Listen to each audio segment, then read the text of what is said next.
July August আন্দোলন ঘিরে কুষ্টিয়ায় ৬ হত্যাসহ ৮ অভিযোগের দায়ে মানবতা বিরোধী অপরাধের মামলায় হাসানুল হক ইনুর বিরুদ্ধে সাক্ষ্য গ্রহণের দিন ধার্য হয়েছে আজ।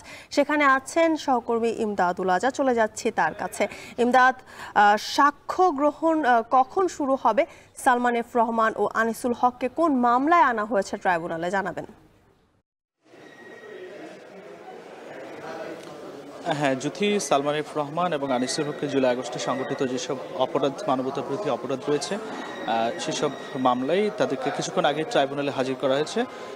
তাদের সালমান এফ রহমান এবং আনিসুল হকের বিরুদ্ধে বেশ কিছু অভিযোগ আনা হয়েছে যে তারা বিশেষ করে তাদের বিরুদ্ধে যেসব অভিযোগ আনা হয়েছে এর মধ্যে উল্লেখযোগ্য হচ্ছে তারা মূলত নির্দেশদাতা হিসেবে ভূমিকা পালন করেছে। তারা একটা গ্যাং অফ ফোর বলছে প্রসিকিউশন, যেটি যে তারা সালমান এফ রহমান, আনিসুল হক, সাবেক স্বরাষ্ট্রমন্ত্রী, এনারা পরামর্শক্রমে জুলাই অভ্যুত্থানে সাধারণত নির্দেশ দিতেন। এই অভিযোগগুলো নিয়ে আসা হয়েছে। এছাড়া আমরা মাত্রই যেটি খবর পেলাম যে জয়েন্ট ইন্টারোগেশন সেল, যেটা ডিজিএফআই এর গুমের অভিযোগে যেসব সেনা কর্মকর্তাদের আটক করা হয়েছে তা এর মধ্যে ৩ জন সেনা কর্মকর্তাকে ট্রাইব্যুনালে হাজির করা হয়েছে। কিছুক্ষণ আগেই তাদেরকে আন্তর্জাতিক অপরাধ ট্রাইব্যুনালে হয়তোবা সকাল বেলা 11টার পরে এই অভিযোগ গঠনের শুনানি শুরু হবে।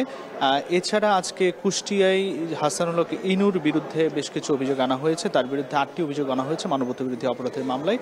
জুলাই অভ্যুত্থানের সময় কুষ্টিয়ায় যেসব হত্যাকাণ্ড সংঘটিত হয়েছে এই হাসানুল হক ইনুকে হয়তো কিছুক্ষণের মধ্যেই ট্রাইব্যুনালে হাজির করা হবে।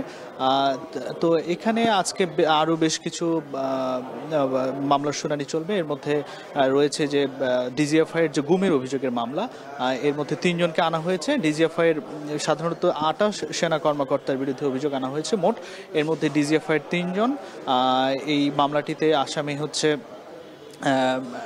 আরেকটি মামলা আছে, ওই মামলার আসামি মোট 17 জন। এই মামলাগুলোতে প্রত্যেকটিতেই সাবেক প্রধানমন্ত্রী শেখ হাসিনা, সাবেক স্বরাষ্ট্রমন্ত্রী আসাদুজ্জামান খান কামাল এবং তারিক সিদ্দিক সহ প্রত্যেকে আসামি রয়েছেন। এবং আজকে যেটিতে উপস্থিত করা হয়েছে সালমান এফ রহমান এবং আনিসুল হককে, তাদের বিরুদ্ধে এই অভিযোগগুলো নিয়ে আসা হয়েছে যে তাদের হয়তো সকাল 11টার পরে শুনানি শুরু হবে। জ্যোতি, এই ছিল আন্তর্জাতিক অপরাধ ট্রাইব্যুনাল থেকে আমার কাছে সর্বশেষ।